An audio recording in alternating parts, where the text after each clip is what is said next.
साक्षी गोपाल के दर्शन किए आपने? किस किसने किए? हाथ ऊपर करो। और जगन्नाथपुरी के किस किसने किए? सबने किए। जिन जिनने जगन्नाथपुरी किए, साक्षी गोपाल नहीं किए, वो अधूरे हैं अभी। हाँ, ये बात सत्य है। साक्षी गोपाल भगवान का नाम ही इसीलिए साक्षी गोपाल है कि आप जगन्नाथपुरी गए हो, उसकी साक्षी कौन है, उसका प्रमाण कौन है? बोले साक्षी गोपाल।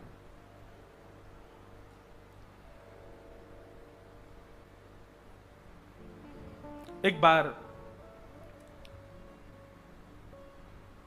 चार धाम यात्रा हो रही थी और उसमें उड़ीसा प्रांत के कुछ वैष्णव गए थे वृंदावन। यात्रा पूरी करने के बाद 84 कोस ब्रजमंडल की यात्रा की और यात्रा विश्राम करके वापस उड़ीसा आ रहे थे। अंतिम रात्रि थी वृंदावन में, बहुत ध्यान से सुनना। और तभी एक वयोवृद्ध थे, उनकी यात्रा सकुशल पूरी हो गई। एक छोटे बालक ने उनकी बड़ी सहायता की। बालक की उम्र 17-18 वर्ष की थी। उस बालक का हाथ पकड़ करके वृंदावन में बोले कि तुमने मेरी इतनी सहायता करी है, मैं तुमसे इतना प्रसन्न हूं, गांव लौटते ही अपनी नातनी का तुमसे ब्याह कराऊंगा मैं। तुम जैसा श्रेष्ठ दामाद नहीं मिलेगा हमारे परिवार को। मैं अपनी पुत्र की पुत्री का ब्याह तुमसे कराऊंगा। गोपाल जी के मंदिर में बैठे थे वृंदावन में। अब उस बालक की कोई ऐसी ब्याह की इच्छा नहीं थी, पर उन्होंने कह दिया तो उसके मन में भी इच्छा प्रकट होगी, चलो अच्छा है, लौट के मेरा ब्याह हो जाएगा, अच्छी बात है। गांव लौट करके जब आए तो गांव में आकर के वो बुजुर्ग ने घर में कहा कि भाई मैंने इसके लिए एक वर ढूंढ लिया है, उसने मेरी बड़ी सेवा करी यात्रा में, उसी से ब्याह होगा। किसी ने आकर के कहा अरे वो तो ऐसा है, उसके परिवार तो ऐसे, उसके दादा ऐसे, वहां हम अपनी बेटी को नहीं भेजेंगे। और घर वालों के प्रेशर में आकर के बेचारे उस वयोवृद्ध ने मना कर दिया। बोले भैया हमारी कोई बात नहीं हुई तुमसे, कोई ब्याह नहीं होगा, ये तो वो तो ऐसे ही बोल दिया था हमने आनंद में। और सुनो, हमने बोला ही नहीं है। बालक बोला मैं ब्याह नहीं करूंगा, लेकिन इनसे सत्य तो बुलवा के रहूंगा। उसने पंचायत में जाकर के बात कही। पंचों ने बुला करके कहा, बोले आपने वृंदावन में इससे ऐसा कहा था कि आप अपनी नातनी से इसका ब्याह कराओगे? बोले झूठ बोल रहा है, मैंने ऐसा कहा ही नहीं है। बालक बोला मैं किसी की भी सौगंध खा सकता हूं, इन्होंने कहा है। और देखिए मुझको इनकी कन्या से ब्याह करने की कोई रुचि नहीं है, पर ये सत्य बोलें कि इन्होंने ऐसा कहा था। पंचों ने कहा भैया मान जाओ। बोले हमने कहा ही नहीं है। वो अपनी बात पर अड़ गए। पंच अंत में निर्णय पर आए। बोले देखो अब एक ही निर्णय है, या तो तुम स्वीकार करो कि तुम गलत बोल रहे हो, इन्होंने कुछ कहा ही नहीं है, और यदि तुम कह रहे हो कि इन्होंने कुछ कहा है तो प्रमाण दो। किसी तीसरे ने तुम्हारी बात सुनी? उस बालक ने नेत्र बंद किए और उसको वृंदावन के वो गोपाल जी याद आ गए जिनके सामने वो बोल रहे थे। बोला हाँ, एक व्यक्ति है जिसने हमारी बात सुनी है। बोले कौन व्यक्ति? बोले जिन गोपाल जी के मंदिर में थे हम वृंदावन में, उन गोपाल जी के सामने इन्होंने कहा था कि अपनी पुत्री का ब्याह कराएंगे। उन्होंने सुनी है बात। गांव के लोग सब हंसने लगे। बोले अच्छा अच्छा अच्छा। तो एक पंच ने मजाक में कह दिया, तो एक काम कर, सुन तू गोपाल जी को लिया, अगर वो आके कह देंगे हम तेरा ब्याह करा देंगे। और वहीं सारी सभा खत्म हो गई, सब अपने अपने घर को चले गए। उस बालक ने सोचा ठीक है गोपाल जी को लाते हैं। लौट करके वृंदावन गया और उन्हीं गोपाल जी के मंदिर में पहुंच गया और गोपाल जी से जाके कहा चलो मेरे साथ। आपके सामने उन्होंने कहा था कि वो अपनी कन्या का ब्याह मुझसे कराएंगे, अब चलिए मेरे गांव में चल करके साक्षी दो। ठाकुर जी तो कुछ बोले ही नहीं, यही खड़े रहे। वो तो मूर्ति मनते, वो कहां बोलते। लेकिन उसकी लगन ऐसी बैठा ही रहा सामने। बोले बोलोगे कैसे नहीं? बोलना तो आपको पड़ेगा, आपको चलना तो पड़ेगा। मैंने बहुत सुना है आप बड़े कृपालु, आप बड़े दयालु, आप बड़े भक्तवत्सल हो। दिखाओ अपनी भक्तवत्सलता, दिखाओ अपनी करुणा, दिखाओ अपनी दयालुता। अर्धरात्रि का समय, सो जाता और जैसे उठता, उठ करके फिर गेट खटखटाने लगता। ठाकुर जी चलो ना मेरे साथ, वहां चल के बोल दो ना कि मेरा उन्होंने कहा था मेरा ब्याह हो जाएगा, मेरा घर बस जाएगा, आपको अच्छा नहीं लगेगा? ठाकुर जी को लोभ दे रहा है। जब उसकी ऐसी सरलता आ गई ना वाणी में, और रुदन करते करते गेट पीटने लगा, भीतर से ठाकुर जी बोले, पागल, मूर्ति कोई चल के थोड़ी जाती है। उसने जैसे ही स्वर सुना, स्वर सुनते बोला, बोले मूर्ति बोलती भी तो नहीं है, आप बोले क्यों? बोले मूर्ति बोलती भी तो नहीं है, जब चल के नहीं जाती तो बोलती भी तो नहीं है। और अब तो उसने गेट ही पकड़ लिया, बोले अब आप बोले हो तो मतलब आप चल भी सकते हो, अब तो आपको चलना पड़ेगा मेरे साथ। ठाकुर जी ने किवाड़ खोली, सामने खड़े, बड़ा जिद्दी है भाई, तुम हमको नहीं ले जा पाओगे। ठाकुर जी अब सचल ही हो गए, बिल्कुल मूर्ति वूर्ति सब त्याग दी, सचल हो गए उसके सामने। देखो एक बात मेरी याद रखना, लिख लेना कहीं पर, ठाकुर जी को प्रत्यक्ष प्रकट करना हो तो उसके लिए दो चीजें आवश्यक है। सबसे पहली उत्कंठा। उत्कंठा मतलब व्याकुलता। जैसे प्यासा व्यक्ति पानी के लिए व्याकुल, वैसी व्याकुलता ठाकुर जी के लिए हो तो ठाकुर जी सचल हो सकते हैं। और दूसरा जिद, जिद पकड़ लो, ठाकुर जी के पीछे ही पड़ जाओ, हाथ धो के बोलो मिलोगे कैसे नहीं, तो ठाकुर जी में। ये दो ही तरीके हैं उनको सचल करने के, बाकी फिर साधन और भी हैं, लेकिन इन दो तरीके से मैंने कई भक्तों के चरित्र में देखा ठाकुर जी सचल हो गए। भगवान बोले देख तू हमको नहीं ले जा पाएगा। बोले क्यों नहीं ले जा पाऊं? बोले मुझे बहुत भूख लगती है, 8 बार भोजन करता हूं मैं दिन भर, कहां से खिलाएगा मुझे? बोला मैं आपकी सब व्यवस्था कर दूंगा, लेकिन आप मेरे साथ चलो।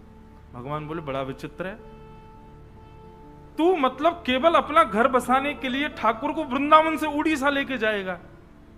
बोले नहीं कर सकते आप मेरे लिए, आपके लिए कौन सी बड़ी बात। आप जब वैकुंठ से आ सकते हो गजेंद्र की रक्षा करने, मेरे लिए उड़ीसा तक नहीं जा सकते? वैकुंठ से पृथ्वी की दूरी ज्यादा है कि या वृंदावन से उड़ीसा दूर ज्यादा है? ठाकुर जी बोले हर बात का तर्क है तेरे पास में, मैं आपकी सारी व्यवस्था कर दूंगा, भोजन प्रसाद सब मिल जाएगा नाथ, लेकिन मेरे संग चलो। उसके भाव से, उसकी सरलता से, उसकी जिद से ठाकुर जी इतने प्रसन्न हो गए। मुझे बात कहते कहते कभी मैं बड़ा भावुक हो जाता हूं कि जिस वृंदावन को ठाकुर जी कभी नहीं त्यागते, अपने कई वैष्णव भक्तों के प्रेम के लिए ठाकुर जी ने ब्रज तक को त्यागा है। और श्री गोपाल जी चल पड़े, बस एक नियम दे दिया, बोले पीछे मुड़ करके मत देखना, जब चल रहे होंगे, जब भोग लगाना होगा हमेशा हम कुछ आवाज कर देंगे, तुम रुक जाना, भोग बनाना पवा देना, लेकिन जब चलने की बारी आए तो पीछे मत देखना। ठाकुर जी, वैष्णव ने पूछा जान सकता हूं क्यों? ठाकुर जी बोले ललित गति विलास वल्गुहास प्रणय निरीक्षण कल्पितो रुमान। हम ललित गति से चलते हैं, हमारी चाल ऐसी है कि कोई और हमको निहारे तो हमको लज्जा आ जाती है, हमको शर्म आती है, हमको कोई देखे तो हम उछलते कूदते बांकी अदा से कभी कैसे चलते हैं। और बोले कहीं अगर तुमने हमारी ललित गति का दर्शन कर लिया तो तुम किसी और को देख ही नहीं पाओगे, घर वर नहीं बस पाएगा तुम्हारा फिर, इसलिए तुम पीछे मत देखना। ठीक है, चलने लगे। चलते चलते पूरा रास्ता सफर तय कर लिया, भोजन प्रसाद पाते दोनों भक्त भगवान चल करके उड़ीसा प्रांत में आ गए। जैसे ही उस गांव में पहुंचे जहां का वो व्यक्ति था, वहीं पास के समुद्र के किनारे चलने लगे। ठाकुर जी की पाजेबों की आवाज से उसको अनुभव होता था कि ठाकुर जी पीछे चल रहे हैं, लेकिन समुद्र की रेत जैसे ही ठाकुर जी के पायलों में भर गई तो आवाज आनी बंद हो गई। उसको संशय हुआ कि ठाकुर जी कहीं रुक तो नहीं गए, और तब तुरंत उसने पीछे देखा, ठाकुर जी ललित गति से खड़े थे, वो वैसे ही खड़े रह गए। बोले अब नहीं जाऊंगा, तेरे से मना करी थी पीछे मत देखना। बोले आपकी आवाज नहीं आई पैरों की, पायलों की, इसलिए देखा मैंने।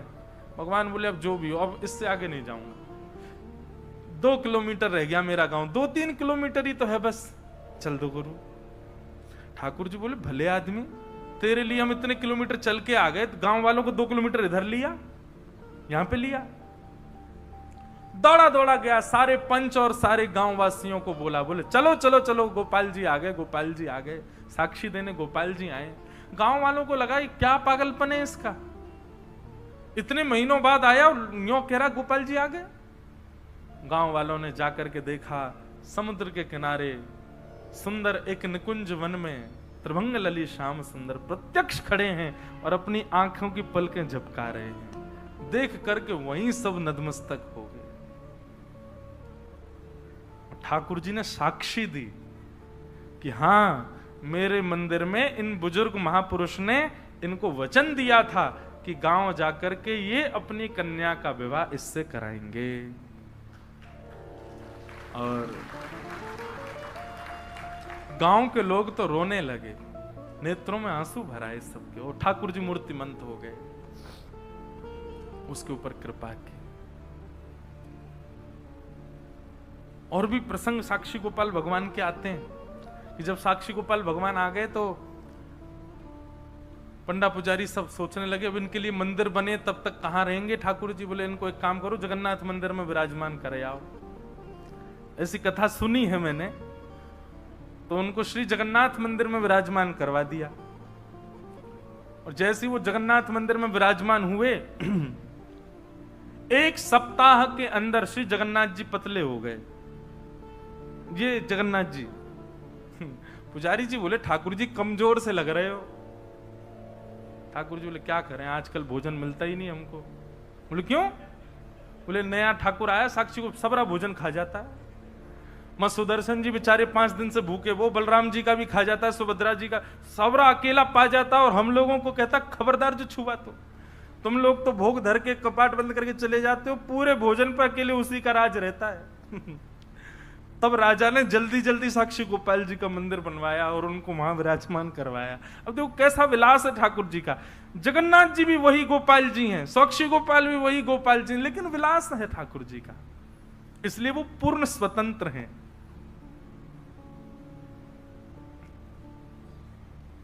और भी लीला है साक्षी गोपाल भगवान की। फिर वहां के पुजारी जी थे, उनके पुजारी जी की कन्या से उन्होंने विवाह, उसके प्रति उसके चित्त में प्रेम प्रकट हो गया।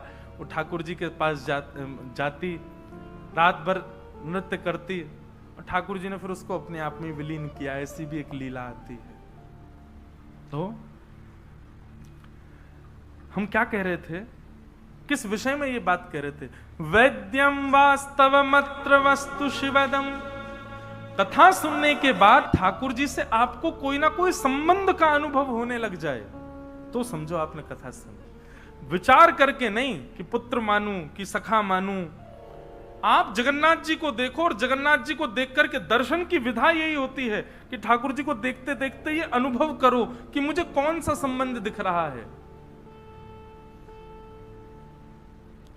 विचार करके नहीं कि ये मेरे पुत्र हैं, ये मेरे सखा हैं। आप अपनी तरफ से प्रस्तावित मत करो, ठाकुर जी को बोलने दो कि मैं तुम्हारा ये हूं, और वो संबंध ठाकुर जी से मानो। ठाकुर जी को देख के क्या भाव उत्पन्न होता है, कभी पूछिए अपने चित्त से। आपको उनके प्रति गुरु भाव आता है, उनके प्रति भगवत भाव आता है, उनके प्रति सखा का भाव आता है, उनके प्रति प्रियतम का भाव, क्या भाव आता है? मीराबाई का प्रियतम भाव है, सूरदास जी महाराज का लाल भाव है, नन्हे से लाला है, गोस्वामी जी महाराज का गुरु भाव है।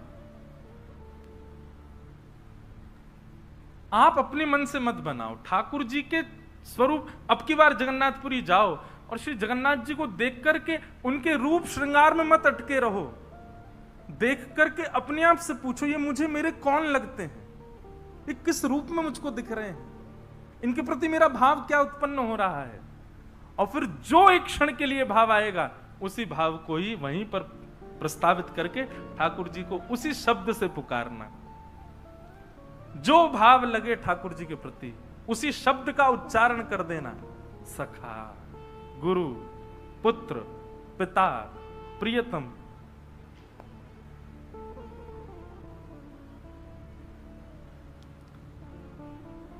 ऐसे भाव।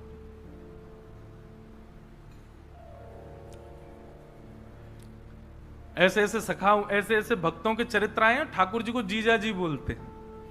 ठाकुर जी कौन? बोले हमारी जीजा जी हैं। अच्छा, बहन कौन? बोले किशोरी जी हमारी बहन है, सीता जी हमारी बहन है, जी हमारे जीजा जी हैं। कैसे कैसे संबंध लोगों के, आप देखो तो सही। अच्छा,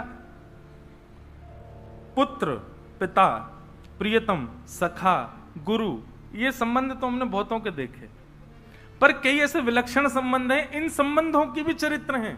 जैसे ठाकुर जी के प्रति जीजा जी का भाव कितना प्रिय, हम साले हैं वो हमारे जीजा जी हैं। दूसरा गुरु शिष्य का भाव, ठाकुर जी शिष्य हैं, हम उनके गुरु हैं। ऐसे भी कई भक्त हुए। एक तो अद्भुत है, बोले क्या, ठाकुर जी हमारे मामा हैं, हम इनके भांजे हैं। क्यों, हमारी माता जी के भैया हैं, हमारी माता जी भाई मानती हैं। अब कोई यहां बैठी हो, वो ठाकुर जी को अपना भाई मानती है, तो निश्चित है उनके पुत्र हो तो उससे बोल दो बचपन में, यही तुम्हारे मामा हैं। और जब जब जगन्नाथ जी के पास जाए तो यही कहते, कहां जा रहे हो, मामा के घर जा रहे हैं, अपने मामा जी से मिलने जा रहे हैं। बताओ, उन बच्चों के जब बच्चे होंगे उनके जगन्नाथ जी कौन लगे, नाना जी। कहां जा रहे हैं, बोले नाना घर जा रहे हैं अपने। कितना प्रिय लगेगा इस सुनने में। और वास्तव में आप विश्वास मानिए, मैं व्यासपीठ पर बैठ करके कहूं, मेरी बात निरर्थक ना हो, आप भूल जाओगे संबंध, लेकिन ठाकुर जी निभाएंगे। जब ठाकुर जी को पता चलेगा मेरा देवता आ रहा है, हम नाना जी बने बैठे हैं, उसके लिए अपने आप ही व्यवस्था ठाकुर जी कर देंगे, भोजन प्रसाद आदि सब चीज की। और कई ऐसे भक्त चरित्रों में आता है, स्वामी श्री हरदास जी महाराज का एक चरित्र ग्रंथावली पढ़ी थी, उसमें ऐसा वर्णन था कि ठाकुर जी से जो संबंध बनाता है, वो जब ठाकुर जी से मिलने के लिए जाता है, तो अब तो ऐसा नहीं, पर प्राचीन काल में ऐसा था कि श्री जगन्नाथ महाप्रभु अपनी ब्रह्म वेदी पर ऐसे झूमते हुए मिलते थे सुबह मंगला में। तो पुजारी जी जाके, आज जय जय इतने प्रसन्न क्यों हो? बोले अरे अभी अभी वृंदावन से 5 भक्तों की टोली निकली है जगन्नाथपुरी के लिए, मुझे बड़ी अब उत्सुकता हो रही, कब आएंगे, सुनो उनके लिए रहने की व्यवस्था कर दो, उनके लिए भोजन प्रसादी की व्यवस्था कर दो, उनके लिए। अब ऐसा क्यों नहीं होता? हमारे प्रेम में ही दूषितता आ गई है, हमारा प्रेम इतना स्वच्छ नहीं बचा। लेकिन आज भी ऐसा लगता है कि आज भी यदि कोई उतना प्रेम उन्माद के साथ जब महाप्रभु जी के पास जाता होगा, आज भी ठाकुर जी झूमते तो होंगे। कभी कभी बंधुओं, धाम ऐसे भी जाओ, कोई व्यवस्था करके मत जाओ, ना होटल की ना भोजन की, ठाकुर जी के भरोसे जाओ, बोले ये खिलाएंगे, ये रुकाएंगे, जहां रुकाना हो चले जाओ बस। इतने सारे एक्सपेरिमेंट लोग करते हैं, ऋषिकेश में जाते हैं, वो करेंगे रिवर राफ्टिंग, जबरदस्ती पैसा दे के मौत के मुंह में जाते हो, ऊपर से पहाड़ पे से कूदने वाला, समुद्र में प्रवेश करने, इतने सब पैसा दे करके आप लोग ये सब काम करते हो। एक बार ये भी करके देखो, क्या प्री बुकिंग कुछ नहीं, बस पहुंच जाओ, वृंदावन हो या जगन्नाथपुरी, ना रहने की व्यवस्था करके जाओ ना भोजन की, ठाकुर जी के भरोसे जाओ। बोले नाथ अब हमको पता बताओ कि आप हमसे प्रेम करते हो कि नहीं। अगर प्रेम आपके चित्त में होगा तो अपने आप कुछ ठाकुर जी ही व्यवस्था करके पवा देंगे, और देखिएगा निश्चित पवाएंगे ठाकुर जी, निश्चित सुलाएंगे, कहीं ना कहीं व्यवस्था हो जाएगी। और जैसे ही आपके सामने कोई प्रसाद लेकर के आएगा, लो भैया प्रसाद पाओ, किसी कोने में बैठ के इतना रोओगे ना, फिर आपके मन में आएगा कि अब स्वीकार कर लिया। हमको भक्ति केवल करनी नहीं है बंधु, हमको प्रमाण भी तो चाहिए कि नाथ हमसे प्रसन्न है कि नहीं, वो स्वीकार कर रहे हैं कि नहीं।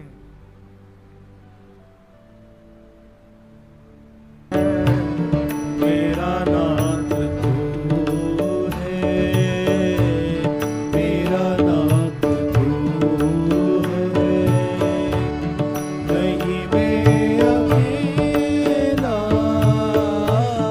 मेरे साथ तू है, मेरा नाथ तू है,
ठाकुर है तू तेरा पुजारी। ठाकुर है तू मैं तेरा पुजारी। ठाकुर है तू तेरा पुजारी। सबसे सुंदर बात, तेरा खेल हूँ मैं, तू मेरा खिलाड़ी। तेरा खेल हूँ मैं, मेरा खिलाड़ी। एक बहुत सुंदर प्रसंग है। ठाकुर जी हमारे संग खेलते हैं। कैसे खेलते हैं? हमें रुवाए करके, हमें हंसाए करके, ये ठाकुर जी खेलते हैं हमारे साथ। हमें पीड़ा देते हैं, हमारे जीवन में संकट देते हैं। ठाकुर जी का खेल है हमारे साथ। देखो, एक बार हमारे गोवर्धन के श्री पंडित गया प्रसाद जी महाराज, उनका चित्र रहता है मेरी कथा में।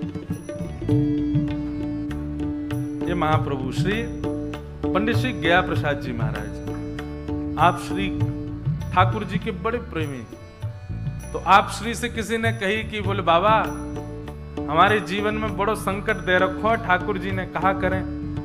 बाबा उत्तर देते हुए कहते हैं, बोले भैया लाला को खेलवे को स्वभाव है। ये हमारे संग खेल करे लाला तब हमें कष्ट देवे, हमें पीड़ा देवे। हम जो चाहे वैसे विपरीत लीला करे। एक इतनी सुंदर बात पंडित जी महाराज कहते, बोलते ठाकुर जी खेल करें वहां से घबराओ मत। ठाकुर जी से केवल एक बात कहो, ठाकुर जी तुम्हें जैसे खेलना खेलो, लेकिन शर्त ये खिलौना कभी बदलना नहीं चाहिए। खिलौना हम ही रहने चाहिए, हमको कभी बदली हो मत। कहीं ऐसा नहीं हो कि भाई एक्स्ट्रा ऑर्डिनरी खिलौना आ गए तो हम छोड़ दिए। नहीं नहीं ठाकुर जी, आप चाहे हमें तोड़ो मरोड़ो फेंक दो काट दो बीच में, तो खिलौना हम ही रहने चाहिए, हमको मत छोड़ो। तेरा खेल हूँ मैं, तू मेरा खिलाड़ी। तेरा खेल हूँ मैं। अच्छा एक बात, आपको कैसे पता चले कि ठाकुर जी ने खिलौना बदल लिया? आप जो चाहते हो, जो सोचते हो, जो आजकल बोलते हैं मैनिफेस्ट करो, जो आपने सोचा आपको मिल गया। समझो आप खिलौना बदल चुका है, कोई और आ गया ठाकुर जी के पास। आपने जो योजना बनाई वो योजना पूर्ण हो जाए, जो खाने का मन करे वो व्यवस्थित हो जाए, जो जो आप सोचने लगो वो तुरंत आपके सामने प्रस्तुत होने लगे। संसारी भाव, ठाकुर जी से संबंधी नहीं, संसार का भाव। जो आप सोचो, जो आप विचार करो, जो आप चाहो वो आपको तुरंत मिल जाए, ज्यादा प्रयास ना करना पड़े। समझ जाइए ठाकुर जी ने खिलौना बदल लिया है, अब कोई और है। लेकिन आप चाह रहे हो आज तो पाव भाजी मिलने चाहिए, हे ठाकुर जी कहीं से खिलवा दो। लेकिन माँ ने कान पकड़ लिए, बोले तुझे आज करेला ही खवाऊंगी मैं, करेला ही खा। समझ, हाँ अभी खिलौना हम ही हैं।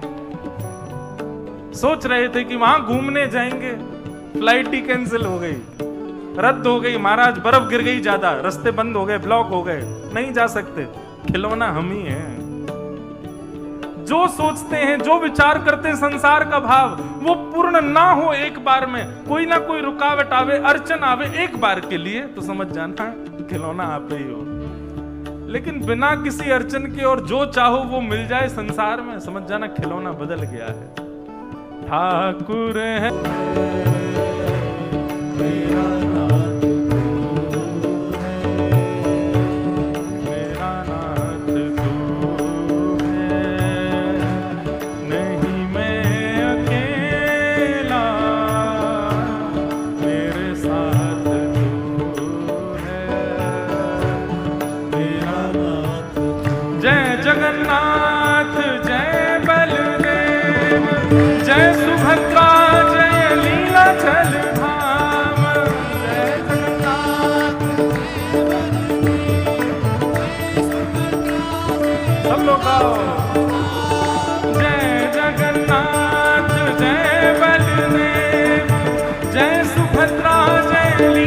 नीलाचल धाम। आवाज नहीं आ रही है, जोर से गाओ। हे जय जगन्नाथ जय बलदेव, जय सुभद्रा जय लीलाचल धाम।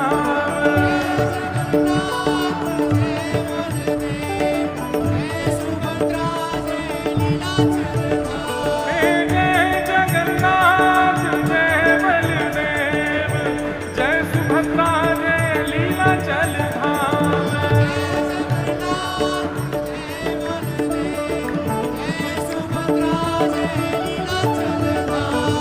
जय जगन्नाथ जय बलदेव, जय सुभद्रा जय लीलाचल धाम।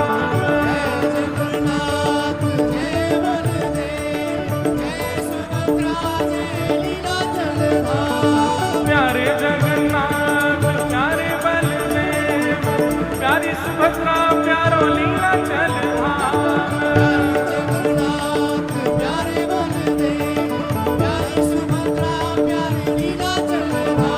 हे प्यारे जगन्नाथ प्यारो बलदेव, प्यारी सुभद्रा प्यारो लीलाचल धाम।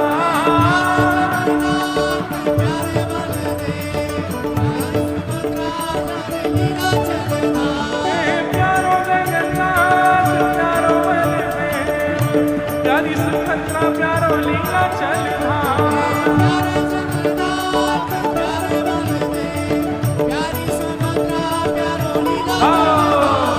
प्यारो जगन्नाथ प्यारो बलदेव, प्यारी सुभद्रा प्यारो लीलाचल धाम।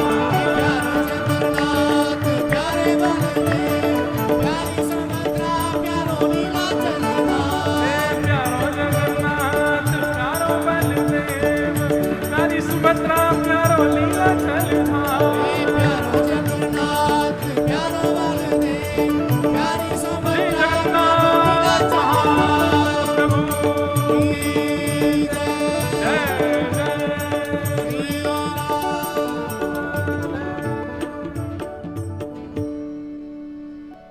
तो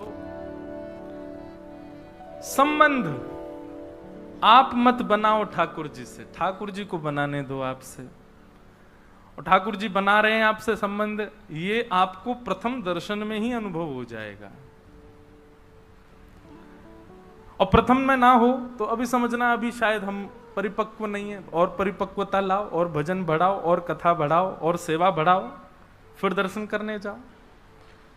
और आपके यहाँ से तो महाप्रभु जी थोड़े दूरी पर भी बैठे हैं, तो ऐसा तो है नहीं कि रोज रोज जा रहे हो, महीना 2 महीना 3 महीना में जाओ, वृंदावन जाओ, अनुभव करो कि कौन सा संबंध बनना है ठाकुर जी का। और फिर जो संबंध ठाकुर जी आपको अर्पण करें वही संबंध निभाओ। वैद्यम वास्तवमत्र वस्तु शिवदम। अच्छा, आप कहेंगे महाराज जी इसमें सहायता कौन करेगा हमारी? भागवत जी, श्रीमद् भागवत। श्रीमद् भागवत ही आपकी सहायता करेंगी संबंध प्रस्तुत करने में कि कौन सा संबंध व्यवस्थित किया है ठाकुर जी ने। भागवत जी में लिखा है, ठाकुर जी से संबंध कराती हैं भागवत जी। और कैसा संबंध कराती हैं? बोले शिवदम, कल्याणकारी संबंध कराती।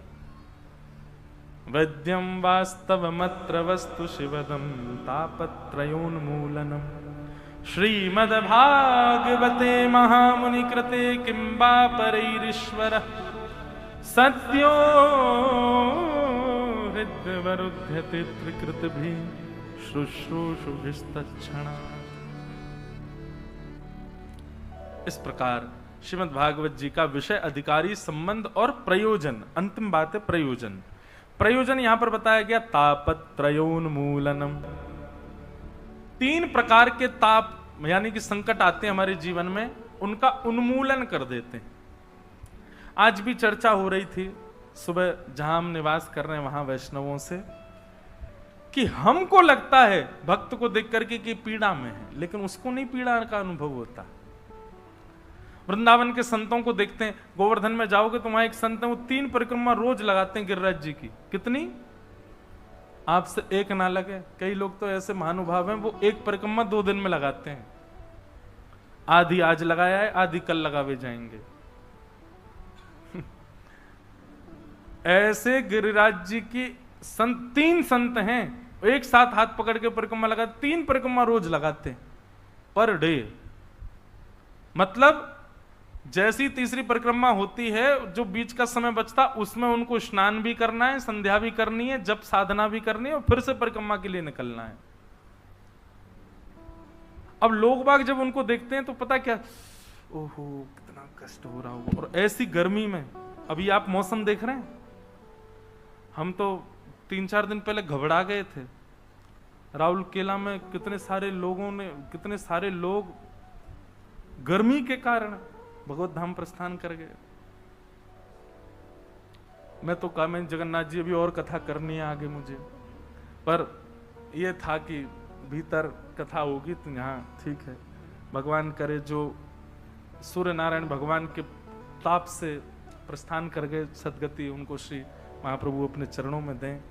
इतनी गर्मी, कोई स्थिति नहीं है, कोई चल नहीं सकता। दोपहर के 1-2 बजे सुनसान रहते हैं रोड, पर उन महापुरुषों का अभी भी नियम चल रहा है 3 परिक्रमा का पर डे। पैरों में बोरी बांध लेते हैं, क्योंकि शरीर है, शरीर तो अपना धर्म, उसको विपरीत ले जाओगे तो वो तो छिलेगा भी, वो तो उसके तो उनकी एड़ियां फट गई, पैर फट गए, तो शरीर तो अपना धर्म निभा रहा है। उसकी विपरीत जाओगे तो वो तो आपका साथ छोड़ेगा, लेकिन उनकी लगन नहीं छूट रही है, वो अभी भी परिक्रमा लगाते हैं। मैंने दंडवती लगाई थी जब गिरिराज जी की, हम जैसी दंडवती कोई ना लगावे।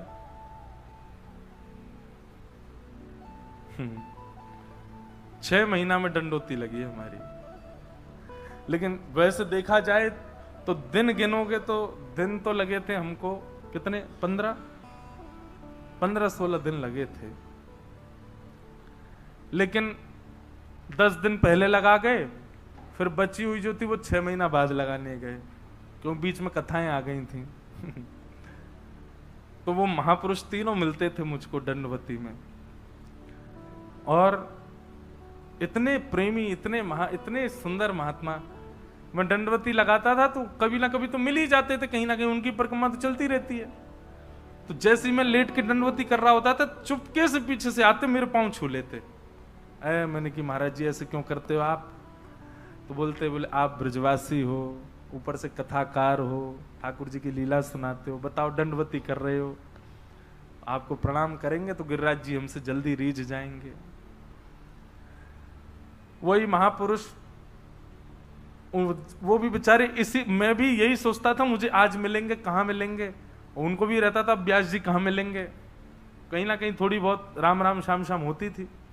अब 10 दिन की परिक्रमा पूरी करके कथाएं आ गई तो मैं तो चला गया। उनको लगा कि परिक्रमा पूरी हो गई व्यास जी की, वो तो गए। 6 महीना बाद मैं फिर आया, अपना वो फॉर्म लेके, वो फॉर्म बिछा बिछा के लगाते हैं ना। जैसी मैंने परिक्रमा शुरू करी, बाबा आए, ओ वो तो महाराज लिपट गए।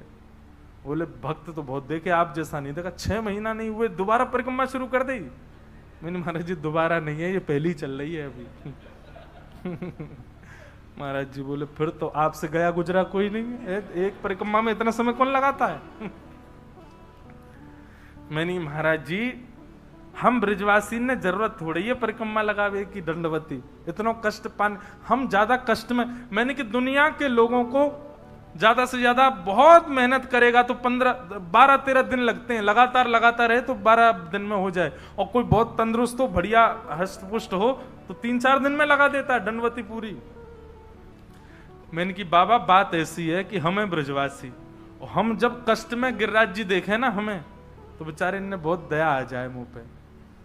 3-4 बार लेटते हैं हम, उसके बाद 1 घंटा आराम करते हैं। मैंने गिरिराज जी बार बार यूं के, तू काई को कष्ट पा रहा हो भैया, तू तो आराम कर, बैठो रहे, काई को इतना श्रम कर रहे हो।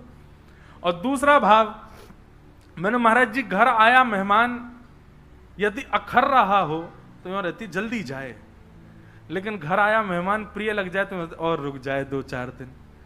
मैंने कि 5-6 दिन में दंडवती पूरी करके चलो जाऊंगो तो यूं मानूंगो कि गिरिराज बाबा ने होगी जल्दी जा, तू परेशान कर रहा है। मैं 6 महीना तो यहीं पढ़ूं, यहाँ के गिरिराज जी ने पकड़ रखो, तू कहीं मत जा, तू यहीं रहे, मेरे पास ही रहे, तू काहे को जावे कहीं। तो बोले तुम सब ब्रजवासियों पे उत्तर सारे हैं। मैंने कि और नहीं, वो तो है ही, यही मारे तो ब्रजवासी हैं। तो 3 परिक्रमा रोज लगाते हैं गिरिराज जी की। अब देखने वालों को तो लगता है कि कितने कष्ट में, हाय राम, पर उनसे पूछो नहीं, परम सुखी है, परम आनंद में। तो ये जो बात यहां पर लिखी है, तापत त्रयोन्मूलनम, ठाकुर जी की शरणागति लेने वाले व्यक्ति के ऊपर कष्ट नहीं आते, ऐसा नहीं है, कष्ट आते हैं पर अनुभव नहीं होते, उसको पता नहीं लगते। मैं कथाओं में कहा करता हूं कि भक्ति क्या है, एनेस्थीसिया का इंजेक्शन है। सुन्न पड़ गए हो, फिर चाहे आपको कोई बुरा बोल जाए आपको बुरा नहीं लगता, आपके साथ कोई गलत कर जाए आपको गलत नहीं लगता, आपके साथ कितना भी कुछ अपराध, कितना भी जीवन में संकट आ जाए, आप प्रसन्न ही रहोगे, क्योंकि सुन्न पड़ चुके हो। भक्ति का रंग जब चढ़े तब संसार के विषय भोग, संसार की विचलनता आपको विचलित नहीं करती। अच्छा, इसका मतलब ऐसा नहीं है कि आप पूर्ण रूपेण उस चीज से, स्थिति से बाहर आ गए हो, थोड़े थोड़े आओगे, लेकिन आ जाओगे। जैसे कोई बहुत बड़ा काम महीनों से रुका हुआ अचानक से वो निरस्त ही हो गया, हुआ ही नहीं, खत्म ही हो गया पूर्ण रूपेण। अब संसारी व्यक्ति होगा ना, वो तो टूट जाएगा, डिप्रेशन में चला जाएगा और हो सकता है आत्महत्या भी कर ले। लेकिन वैष्णव क्या करेगा? वैष्णव थोड़ी देर के लिए चिंता में जा सकता है, परंतु फिर से नवीन भाव में आएगा, प्रसन्न हो जाएगा, कोई बात नहीं, ठाकुर जी की यही इच्छा है, प्रणाम करके आगे बढ़ेगा।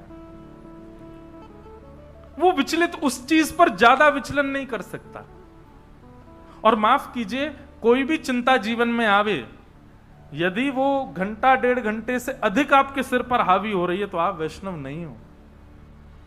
घंटा 1.5 घंटा भी ज्यादा बोल रहा हूं मैं, पर इतनी देर में, थोड़ी देर, कलयुग का समय है ना, मिलावट वाला भोजन करते हैं तो इतना तो हमारा मन शुद्ध नहीं है।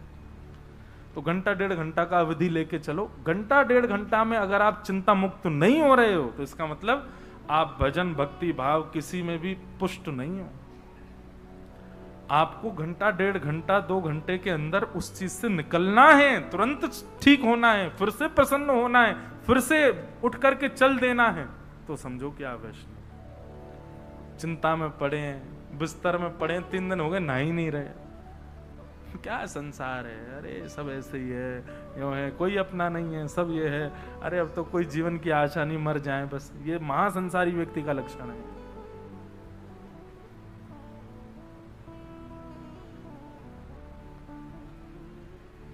तो तापत्रयोन्मूलनम, 3 प्रकार के तापों का उन्मूलन करते हैं।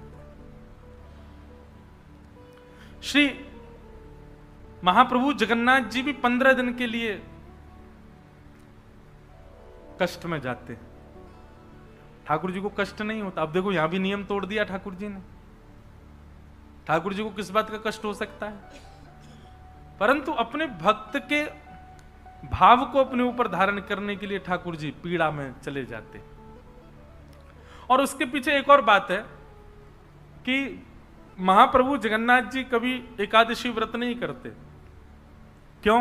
ठाकुर जी एक संग व्रत कर लेते हैं, सारा साल भर के सबरे व्रत एक संग कर लेते हैं। बड़े चतुर हैं ठाकुर जी। हमसे तो यूं कहेंगे एकादशी उल्टी टंगी है, हमारे यहाँ व्रत नहीं। वो स्कंद पुराण में लिखा है कि एकादशी वाले दिन तो आकंठ भोजन करना चाहिए, मतलब और दिन से ज्यादा भोजन करना चाहिए जगन्नाथपुरी में। लेकिन एक बात बहुत सुंदर, बहुत ध्यान से सुनिएगा, एकादशी के दिन यदि आप जगन्नाथपुरी में हो तो वहां सबसे पूछते मत डोलो, महाप्रसाद पालें, यहां तो लगती नहीं ना एकादशी, यहां तो। इसका मतलब क्या है? आपके अंदर ये दोष बुद्धि है कि वो चावल है। वो चावल नहीं है, वो महाप्रसादे गोविंद है। महाप्रभु श्री चैतन्य महाप्रभु कहते हैं वो साक्षात गोविंद हैं। आप उनके प्रति ये भाव रखो ही मत कि अन्न है। और एक बात कहूं मैं आपसे, आप अन्यथा मतलब कोई अगर मेरा आक्षेप करे तो क्षमा हाथ जोड़ करके, पर एकादशी का दिन हो और कहीं मंदिर का कोई प्रसाद आ जाए, उसके प्रति अन्न भाव मत रखो। चाहे तिनका लो लेकिन लीजिए, और प्रसाद मान करके लीजिए। आप उसको साक्षात गोविंद मान करके लीजिए। एकादशी के दिन जब ये कहते रहते हैं यहां तो एकादशी है ना, यहां तो चल जाता है ना, यहां तो पा लेते हैं ना प्रसाद, यहां तो हो जाता है ना, इसका मतलब क्या है? आपके मन में ये भाव है कि अन्न है, अन्न की भावना रखनी ही नहीं है वहां पर। वो साक्षात प्रसाद है, वो ठाकुर जी ही हैं। एकमात्र जगन्नाथपुरी ऐसा है जहां पर ठाकुर जी सबके भीतर प्रवेश करते हैं महाप्रसाद के रूप में। इसलिए एकादशी का दिन है और आप यदि जगन्नाथपुरी में हो तो दो भावना रखो महाप्रसाद के प्रति। या तो ये गोविंद है और गोविंद को स्वीकार करने में कैसा भाव, और दूसरा भाव ये रखो कि ये फलाहार ही है, हम फलाहार ही पा रहे हैं। ठाकुर जी के मुख का अधरामृत है, ये फलाहार से भी श्रेष्ठ है। इसलिए स्कंद पुराण में लिखा है कि बाकी के दिन जितना पाते हो उससे दुगना पाओ एकादशी के दिन। कहां? पुरी में। अच्छा, एक दूसरा नियम और बनाइए। आप जगन्नाथपुरी जाते हैं, अन्य अन्य धामों की तो अब सब जगह व्यवस्था जैसी हो, पर जगन्नाथपुरी में तो यह संभव हो सकता है और कुछ पाना ही नहीं है। बाल भोग भी महाप्रसाद, राजभोग भी महाप्रसाद और रात्रि भोग भी महाप्रसाद। ठाकुर जी का धर्मामृत ही पाना है, बाहर का कुछ सेवन नहीं करना है, वही पाओ। ये नियम हमने तो अभी तक रखा है जगन्नाथपुरी में। वहां जाते हैं, कुछ नहीं पाए, कहीं रुकें, होटल में रुकें, आश्रम में रुकें, कहीं रुकें, प्रसाद मंदिर का ही पाएंगे और सबको सुलभ है, सबको मिलता है। ऐसा भी नहीं कि किसी को बहुत परिश्रम करना पड़ता हो, सबको मिलता है, वही पाओ। महाप्रसाद के बड़े नियम हैं। ऊपर बैठ के नहीं पाना चाहिए, थाली में नहीं पाना चाहिए, आसन पर बैठ के नहीं पाना चाहिए, और एक ही पत्तल में 5 लोग पालें, कोई झूठा नहीं माना जाएगा, सब एक से माने जाएंगे। बल्कि महाप्रसाद का तो नियम ऐसा होता है कि जब महाप्रसाद आ जाए सबको मिलाओ, सबसे पहला ग्रास पास में जो बैठा उसको पवा दो अपने हाथ से, और उसके प्रति ये भाव नहीं अरे इसके मुंह में हाथ चला गया झूठा हो गया, नहीं, वहां अवशिष्ट होता ही नहीं है। स्कंद पुराण में तो ये तक लिखा है कि आप महाप्रसाद पा रहे हैं, उस समय कोई कुकर सुकर आकर के यदि आपकी थाली में से थोड़ा सा चाट जाए तो उसको भी आप निरर्थक नहीं मान सकते, वो तब भी शुद्ध है। इतनी महिमा महाप्रसाद की।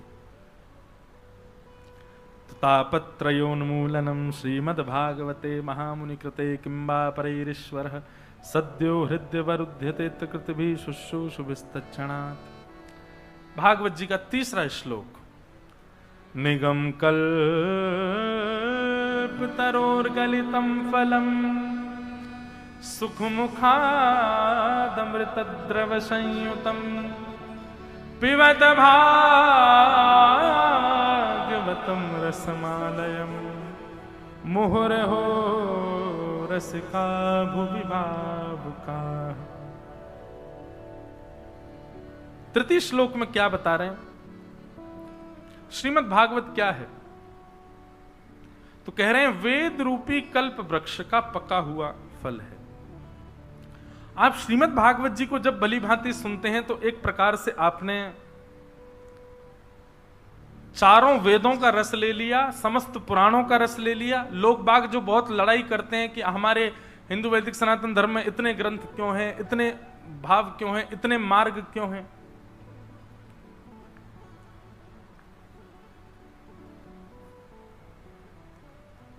एक बात बहुत ध्यान से सुनिए।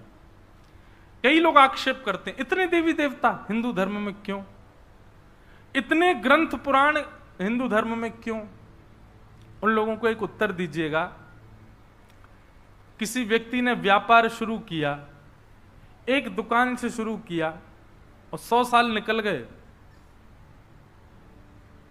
सिंस लिखा रहता 1985, अभी चल रहा 2024, सिंस 1924, मतलब 100 साल हो गए, लेकिन अभी तक एक दुकान नहीं है उसकी।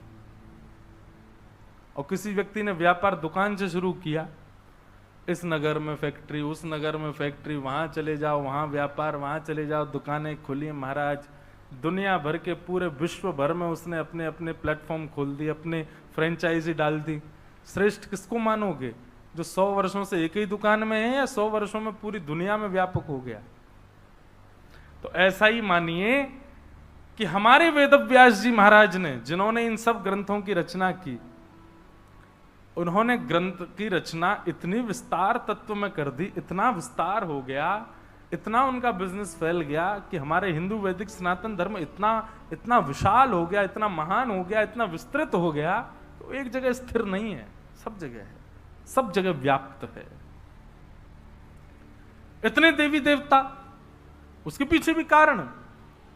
हमारे हिंदू वैदिक सनातन धर्म में कामना पूर्ति करने वाले लोगों के लिए देवता अलग हैं, प्रेम करने वालों के लिए देवता अलग हैं, सेवा करने वालों के लिए देवता अलग हैं, सेवक अर्चना करने वालों की देवता अलग हैं, कभी कभी मंदिर पे प्रतिभाव पूजने वालों के देवता अलग हैं। सबके लिए बहुत सारे ऑप्शंस हैं, कैसे भी रहो लेकिन सनातन धर्म से जुड़े रहो, छोड़ो नहीं अपने रूट्स को, इसलिए इतने सारे देवता। परंतु बंधुओं, यदि आप श्रीमद् भागवत का श्रवण करते हैं तो आपने चारों वेद, उपनिषद, शास्त्र, धर्म, ज्ञान, वैराग्य आदि आदि जो कुछ भी आप कह लो शब्द, उन सब का निचोड़ आपने एक साथ ग्रहण कर लिया यदि आपने भागवत को श्रवण किया तो। क्यों? श्रीमद् भागवत सबका सार तत्व है। निगम कल्प तरोर गलितम फलम। श्रीमद् भागवत फल है, बाकी जितने भी ग्रंथ आदि ये सब वृक्ष हैं। एक वृक्ष है सनातन धर्म, और वही वृक्ष का नाम है निगम, यानी कि वेद। उस वेद रूपी वृक्ष के पके हुए फल हैं श्रीमद् भागवत।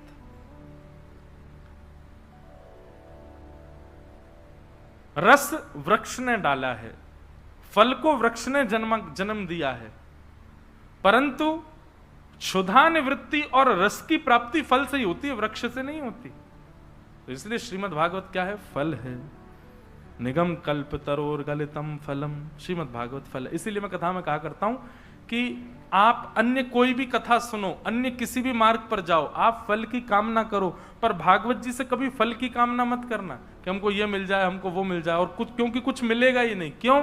ये स्वयं फल हैं। फल से फल नहीं मांगा जाता, फल से रस मांगा जाता है। फल से क्या मांगा जाता है? रस। यहां तो रस की कामना से आओ, फल की कामना से नहीं। मैं बताया करता हूं, एक जगह मेरी कथा थी, तो एक माता जी प्रणाम करने आई मंच पे, 7वां दिन था, कथा विश्राम। मुझसे आके प्रणाम, महाराज जी बहुत अच्छी कथा सुनाई आपने। मैंने कहा अच्छा। साथ में उनकी बहू थी, प्रणाम करो महाराज जी, प्रणाम। महाराज जी इसको फल दे दो, हमारे नाती नहीं है। मैंने कहा मैया फल कहां से लाऊं अब मैं? बोले नहीं, मैं पहले दिन ही आपकी चौकी के नीचे धर गई थी। मैंने कहा अच्छा। मैंने हाथ डाल के देखा, फल निकाले आए। बोले आप दे दो, हमारे घर लाला आ जाए, हमारे घर एक संतान आ जाए। फल जब दे रहा था ना, तब मेरे मन में एक बात आई कि इतनी योजना बनाई इन्होंने, मेरे बिना बताए, मुझसे बिना पूछे ही मेरी चौकी के नीचे फल धर गए। 7 दिन में इन्होंने ये सोच लिया कि वो फल अभिमंत्रित हो गया होगा, अब हमारी बहू खाएगी तो हमारे घर में संतान आएगी। मैंने कहा इतनी योजना इन्होंने इस भाव से बनाई होती कि इस फल को हमारा पूरा परिवार खाए तो हमारे घर में साक्षात ठाकुर जी प्रकट हो जाएं, हमारे घर में भक्ति प्रकट हो जाए, हमारे घर में वृंदावन प्रकट हो जाए। ऐसी परिकल्पना नहीं की इन्होंने। इतनी सब योजना बना करके भी मांगा संसारी।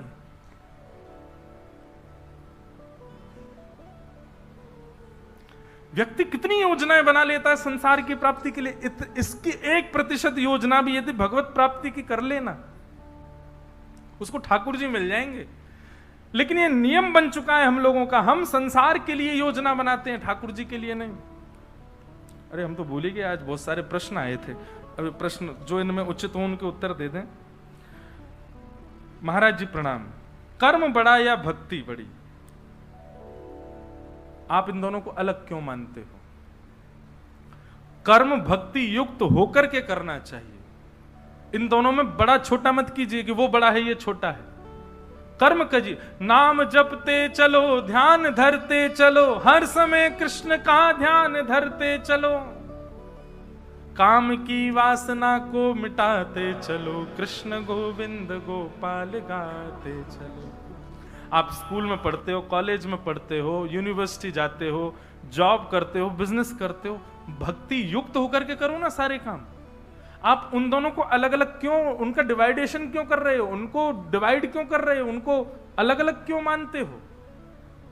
लेकिन फिर भी आप अलग मानते हो तो कर्म प्रधान विश्व रचि राखा। कर्म प्रधान है।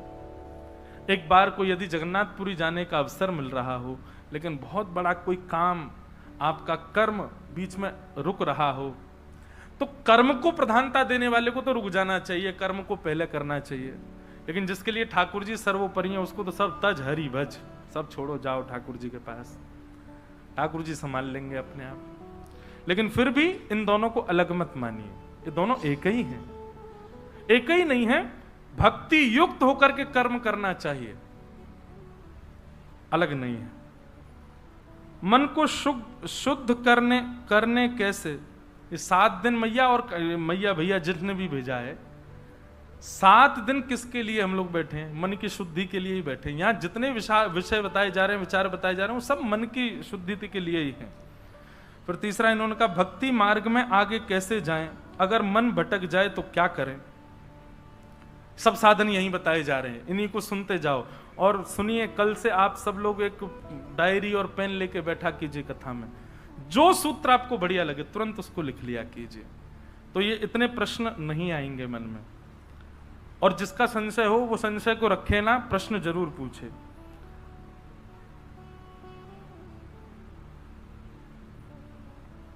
भक्ति से संतुष्ट न होना समझ में आता है, पर व्यापार से संतुष्ट होने वाली बात विस्तार से बताइए। वाह, भक्ति से संतुष्ट नहीं होना चाहिए, यह बात तो महाराज जी समझ में आ जाती, पर आप कह रहे हो कि व्यापार से संतुष्ट हो जाना चाहिए।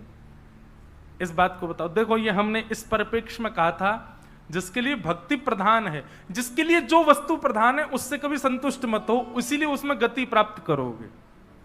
अगर आप व्यापार में गति प्राप्त करना चाहते, उससे संतुष्ट मत हो, लगे रहो लगे रहो लगे रहो। और लगा व्यक्ति तभी रहता है जब संतुष्ट नहीं होता। संतुष्ट हो जाता है तो विश्राम करता है। भोजन करते करते जब संतुष्टि हो जाती तभी हम कहते बस अब नहीं। ऐसे ही जिसको भक्ति मार्ग प्रधान है वो भक्ति में कभी संतुष्ट ना हो। व्यापार मार्ग प्रधान है, व्यापार संतुष्ट, लेकिन जिस मार्ग को आप चुनो उसके अलावा बाकी सबसे फिर संतुष्ट हो जाओ, उससे संतुष्ट मत हो। अगर भक्ति मार्ग आपके लिए सब कुछ है तो फिर परिवार, व्यापार, इन सबसे संतुष्ट रहो। लॉस हो रहा है तो भी संतुष्ट, प्रॉफिट हो रहा है तो भी संतुष्ट। हम तो केवल ठाकुर जी के हैं, हम अच्छा हो बुरा हो हमें उससे कोई मतलब नहीं।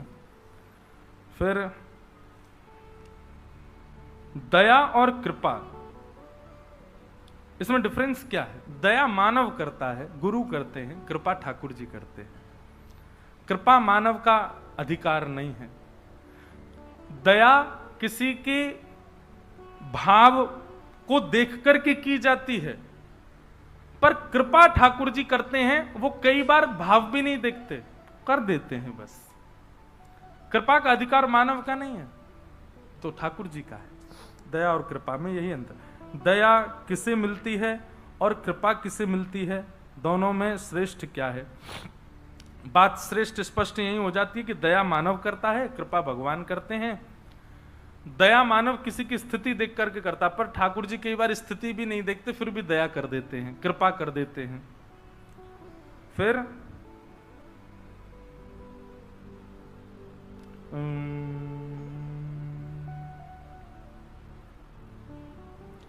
राधा रमण जी की भक्ति में आगे बढ़ना है, मैं क्या करूं?